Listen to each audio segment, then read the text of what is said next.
तर ज्येष्ठ समाजसेवक बाबा आमटे यांनी नगराध्यक्षपद भूषवलेल्या वरोऱ्याचा नगराध्यक्ष नेमका कोण होणार याची सगळ्यांनाच उत्सुकता आहे। काँग्रेसच्या खासदार प्रतिभा धानोरकर यांच्यासाठी प्रतिष्ठेच्या असलेल्या या लढाईमध्ये पुन्हा एकदा काँग्रेस विरुद्ध भाजप ही पारंपरिक लढाई होताना पाहायला मिळते।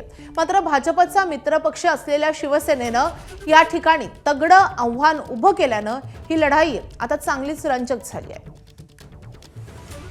हा स्वच्छ आणि शिक्षित आणि रोजगार पूर्ण असला पाहिजे असं मला वाटतं। मला या वरोऱ्याचं नाव वरपर्यंत घेऊन जायचं आहे। ज्याप्रमाणे आनंदवन समोर आलं, ताडोबा समोर आला, तसं एक ओळख वरोऱ्याची व्हावी असं मला मनापासून वाटते।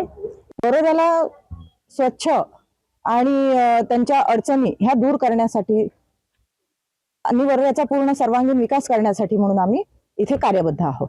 आमचे नगर विकास खात्याचे आमचे मंत्री आहे, त्यांनी मला शब्द दिलेला आहे की जेवढा निधी आपल्याला सौंदर्यीकरणासाठी रोडसाठी उपलब्ध करता येईल तो मी करून देईल आणि त्यांच्या माध्यमातून आणि तसेच याच सगळ्या गोष्टीच्या माध्यमातून मला डिजिटल लायब्ररी सुद्धा चालू करायची आहे।